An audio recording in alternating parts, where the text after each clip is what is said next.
Oh, hi. I'm Owlbear Rogue. Welcome to the cave. So, my friends, you want to take your players to a city. Not just any city, a big city that thrums with life. A city where you can get lost down a dark and dubious alley, find true love at a festival of romance, make your fortune in a luxurious casino. What happens at the pot of gold stays at the pot of gold. Or accidentally spark a revolution by saying the wrong thing at the right time to a noble woman's cat. I've been running a new campaign in Sigil, the City of Doors, an iconic Planescapes D&D city with a rich history both in and out of game. It is colossally huge, and at first I was finding it really overwhelming to stay a step ahead of my players as they bop around carefree from one area all the way to another. Maybe it's not always completely carefree. I did maybe tell them that some of their heads were going to sprout wings and pop off if they didn't get that sorted out in the next 8 hours. Sometimes there's more of a goal. But anyhow, lucky for me and now for you, I made a little guide for myself that has solved that problem and helped me race ahead of the party, maintaining some semblance of the godlike omniscience one expects from a DM. The book I'm using to run Sigil is an official D&D book, Sigil in the Outlands. And by the way, I hope once again it goes without saying that I am a teeny tiny creator. Just look at me. I'm like 3'8" with the hood. So this video is not sponsored. Sigil in the Outlands is a gorgeous book though, and full of information, very easy to use, but I did not find it compact enough for me to easily flip through and find what I needed on the fly. So I created a short document that is linked in the description of this video for you. You can use it to create a city or fill it out with information from a pre-existing city, and it's as easy as anyone can make it for getting prepared for whatever chaotic move your players might make next. You definitely don't have to fill out every line if it doesn't serve you. As with any tool or anything I have to say at all, really, sneak off with what you like and leave the rest for the next little rogue who comes scuttling by. All right, let's take a stroll together through the bustling streets of what you need to know about running a big city in D&D or any other TTRPG. Jumping right in, name that city. If you're running a pre-existing city, this part is, well, pretty obvious. But if you're creating your own, pick a name that rolls off the tongue, or maybe you want one that sticks on it. Does your city have a noble and ancient name, something weird and magical, or is it delightfully silly? The fine people of Snortleberry welcome you.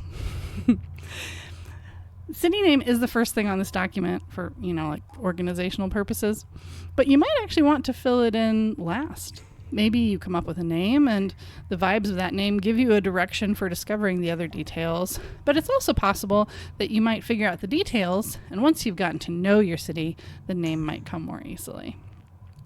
As you're filling out the rest of the form, don't be afraid to take a page from your gal Owlbear Rogue's book and steal. Look at real cities. Look at already established fictional cities. There's certain things that any city is going to have. What do they look like in your city?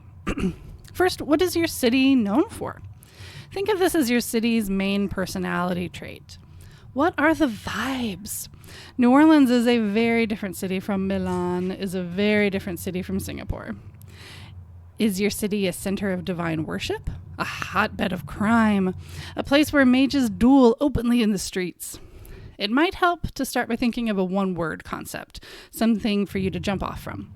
Trade, for example. Crime, art, magic, mushrooms. Magic mushrooms! I love D&D. It is a sphere in which a city based around magic mushrooms is a totally legitimate jumping off point. Government shenanigans. Who runs this place and how? Now, if those questions give you hives, don't worry. You do not need to bust out your junior high civics book. You don't need to figure out if the parliament has to have a 2/3 majority to pass new legislation. Just ask yourself, what is the seat of power in this city? A council of nobles, a religious order, a king or queen, a merchant's guild? And then I think it's also worth asking, who looks like they're in charge and who is actually in charge. Maybe the queen wears the crown, but her sister pulls all the strings behind the scenes. You get the idea. Sometimes true power knows it's smarter not to put itself out on display. Just imagine how clever and how immersed your party is going to feel, uncovering and making deals with the real power in your city. Drama for days, or sessions. Sessions worth of drama. Now, every good city needs events, events, events. This is the heart of city flavor. What holidays are celebrated? Could the people of your city be preparing for one, or in the middle of celebrating it when your party arrives, making the city feel particularly alive and festive? What does the holiday say about the city and what its people value? Same thing with festivals and parades. Great places for flavor, spectacle, sneaky plot hooks, and sneakier pickpockets. What historical event could the city be remembering? A great hero or the defeat of a terrible siege? And one of my very favorites, theatrical performances. What is the fantasy equivalent in your city of having an opening for something like Wicked or Hamilton? Flashy traveling actors make exciting PCs for information, quest giving, maybe some romance, definitely intrigue. They make excellent spies. What alliances could be made? What jewels stolen? What information gleaned from a plush velvet box seat up above the stage?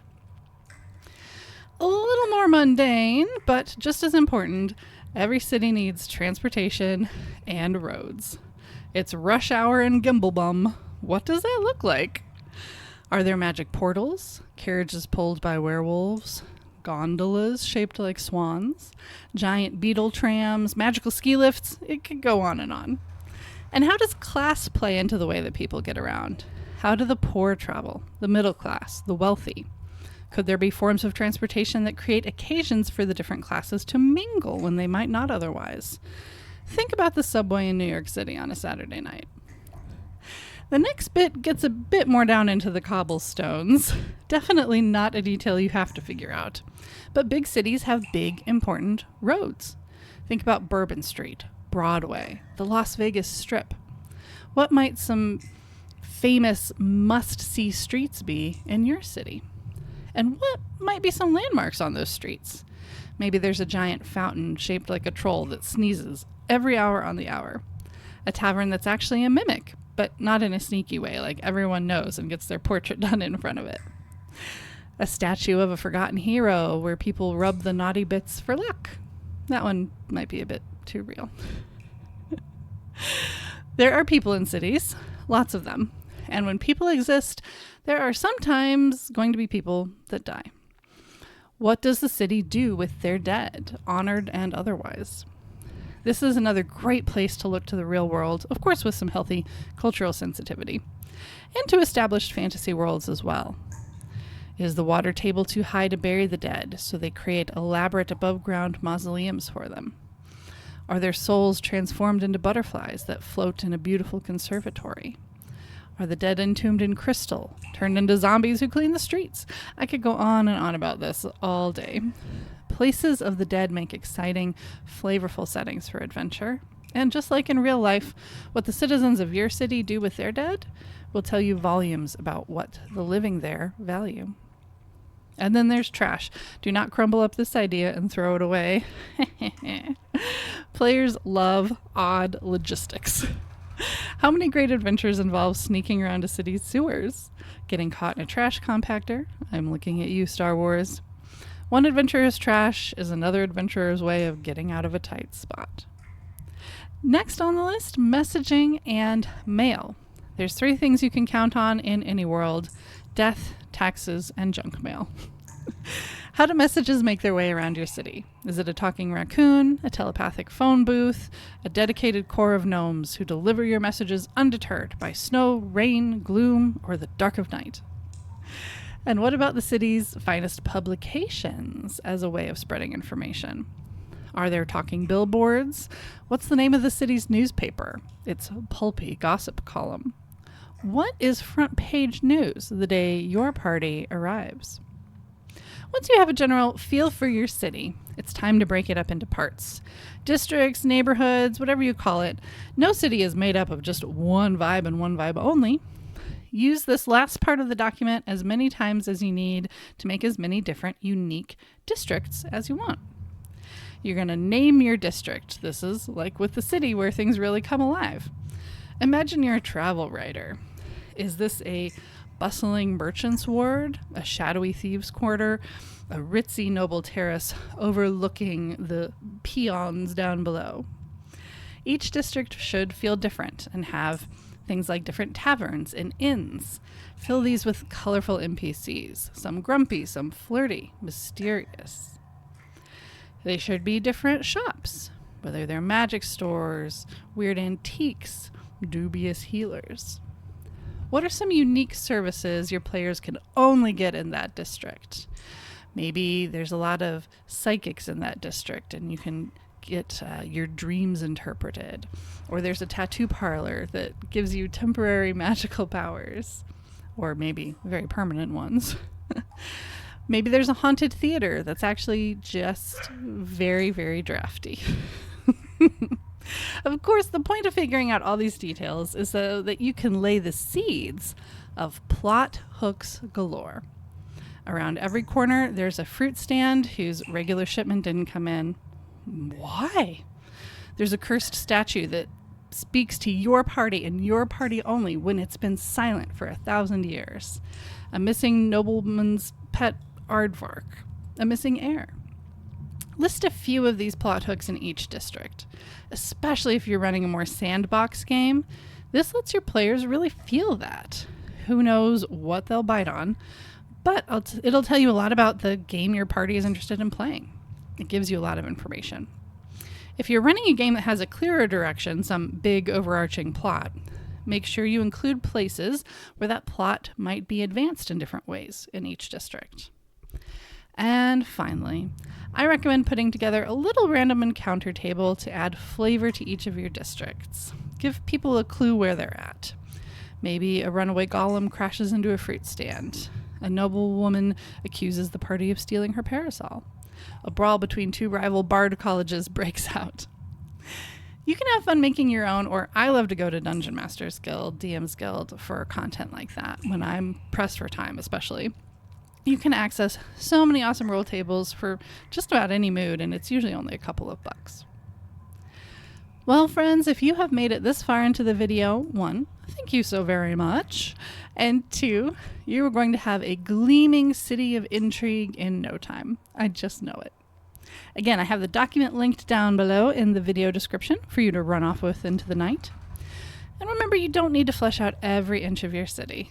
Just have a few districts ready to roll, some fun roads to wander down, and a wild mix of characters, events, and plot hooks that will make the city feel like it's always in motion.